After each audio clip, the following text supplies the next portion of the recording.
Welcome back everyone, and it's time to go balls deep! Today is the beginning of a new anime that I will be covering on a weekly basis for the channel. Jujutsu Kaisen! Yes, this is a manga I recommend to everyone in our community to read. I really love the philosophy it covers regarding the subject of death, for example, in terms of what it means to die, as all human beings share this destiny. So how do they deal with this sad reality? Everyone's different, and I'll probably cover this philosophy in a future video. I feel like Jujutsu Kaisen is one of the more mature modern shonens out there, sharing similar themes to Chainsaw Man. So since the anime has begun, I think it's about time we cover it on the channel. I am up to date on the manga, so I'll be here to guide those that join our community on a weekly basis with content that will help you understand the story and enjoy it a lot more. Now, this is important. You need to hit the notification bell on the channel and smash the like button if you want this to work weekly for both me as a channel and you as the viewer. So here's a thank you in advance to those of you that do. So from episode 1 of Jujutsu Kaisen, you're probably confused on trying to grasp the concept of cursed energy and wondering who the hell is Sukuna. This dude is a complete savage and has no humanity, right? Well, I don't blame you. Even being up to date with the manga, I find myself scratching my head trying to grasp everything I am reading. The complexity of the manga is really there when it comes to the power scaling, much like Hunter x Hunter. On top of that, there are many concepts we have to remember since everyone has cursed technique powers that have their own set of rules. Let's start with the basics introduced in episode 1. So, what is cursed energy exactly? Well, this is the power that fuels all cursed techniques. Basically, the movesets that the shamans use within the series is called Juryoko, or in English, cursed energy, because I already butchered that, confirmed fam. Bruh, guys, you know man, I can't speak Japanese properly, I'm sorry. I'll be breaking down everything you need to know about this form of energy because a lot of readers find it hard to understand the power scaling. The first thing to know about cursed energy is that this force is actually something that is found within all human beings. In fact, cursed energy is created out of negative emotions that naturally flows throughout the body. Now, even within the series, the anime and manga, the knowledge and science of cursed energy is up for discussion. Like for instance, the question regarding where exactly does cursed energy come from, the manga does not give a direct answer as the characters themselves are debating on the phenomena. In chapter 4, there are different opinions such as Satoru Gojo, who is a teacher at Tokyo Metropolitan Cursed Technical College. He theorizes that this energy may come from the mind or the heart of the body. However, in chapter 37, Aotodo, a third-year student at the Kyoto branch, gave an alternative explanation from his own studies, disputing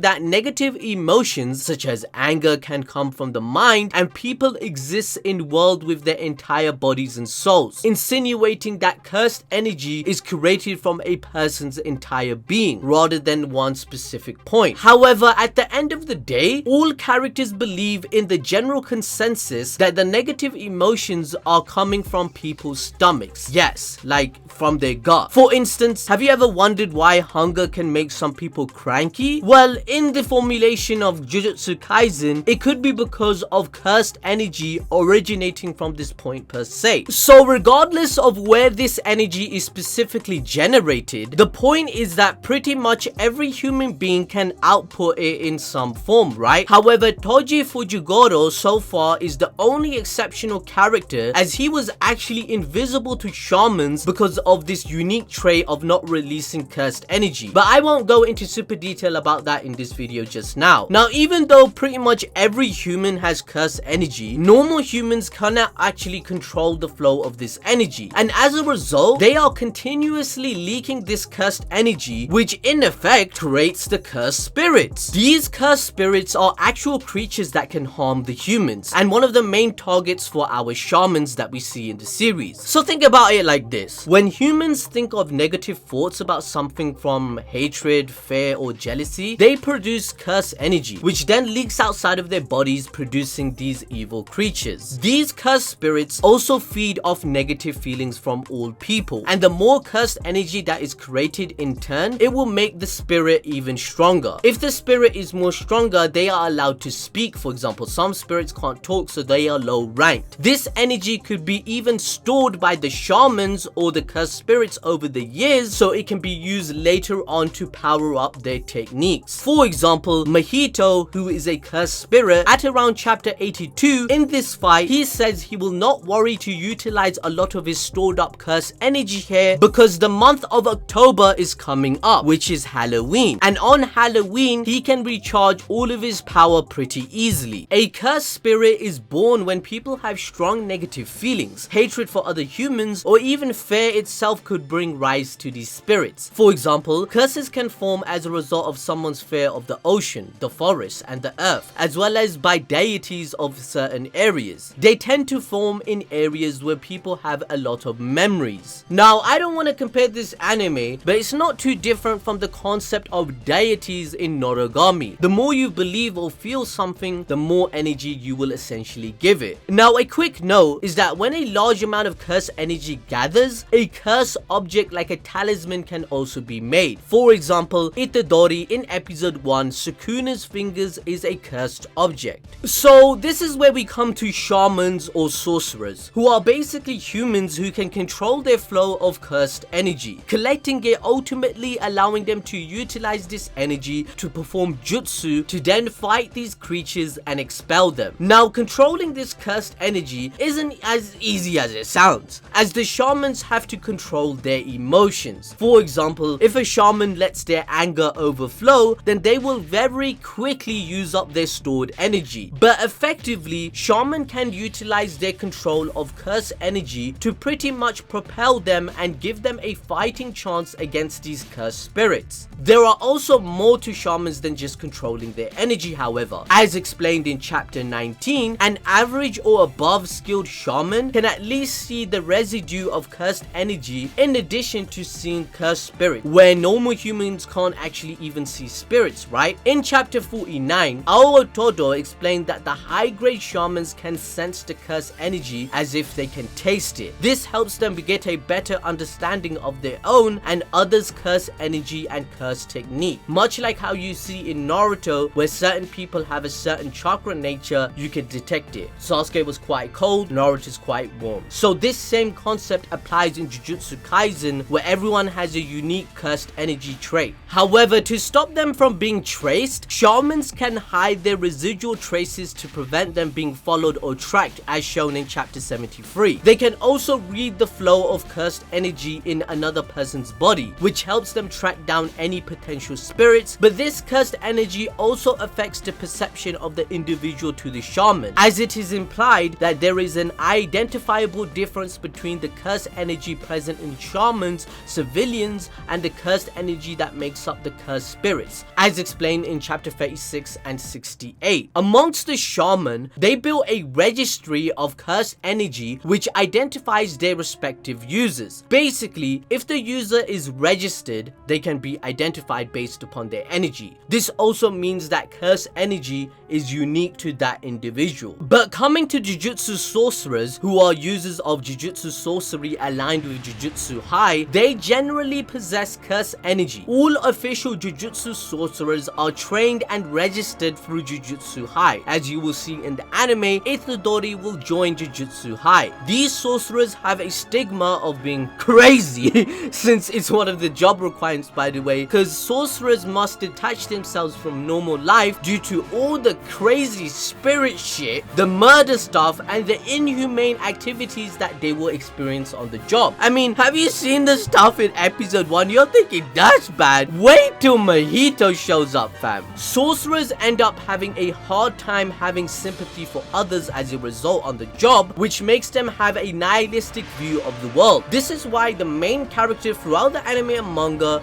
is showcased to be some kind of antithesis to the other characters. The philosophy of death and what it means to die is explored throughout his character, as in the very few chapters when he faces Mahito, he kills his very first transmuted human beings by the hands of his powers. curses. He felt bad about doing it and wonders how will he live on if his sympathy for these sad souls diminishes. And now, as you saw in episode 1 of Jujutsu Kaisen, Sukuna, who Itadori has become the vessel of, is the king of cursed spirits from hundreds of years ago, where all shamans had to unite just to defeat him and separate all his fingers throughout the world so that he cannot wreak havoc. Sukuna, or the double-faced spectre, is the undisputed king of curses in Jujutsu Kaisen according to the myths and legends. He was a demon who looked like a human during the era of sorcery 1000 years ago. Shamans were the ones to defeat him, but it took everything they had to do so. When he died, they couldn't destroy his body, so it turned into cursed charms and was scattered throughout the world. He is described as a demon with 4 arms and 2 heads. However, right now he looks like Itadori, as he is the one who hosts him. Sukuna is basically a sadistic demon dude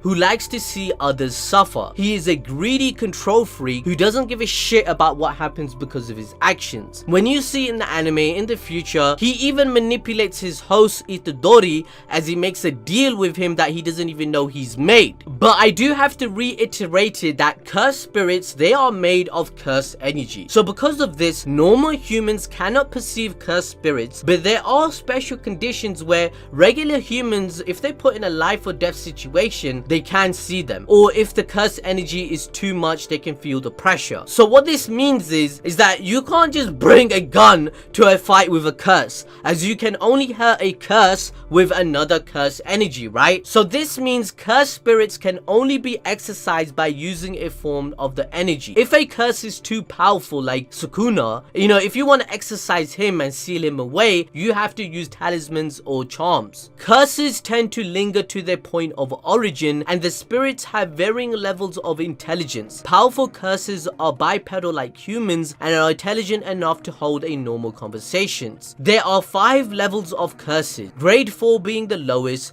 grade 3, grade 2, grade 1, and then there is special grades. Okay, so let's move on to curse techniques. How do the characters use their powers, and what is the power scaling? Well, a curse technique is the manipulation of the curse energy that we described earlier in the video, and a technique, it can be passed down within clans or is unique to the sorcerer user. For example, Gojo that you saw in episode 1, he possesses the 6 eyes that no one else can have. He is the first human in 100 years to have both the 6 eyes and the Gojo family's limitless curse technique. This is what allows Gojo to be the most broken and powerful character in the entire manga. If you want me to do a whole breakdown of his character in terms of his techniques and how strong Gojo is, make sure to let me know in the comments, hit the notification bell on the channel, and let's get at least 10,000 likes. If there is enough support, I promise I will do it. Let me know what topics you want me to cover on this series.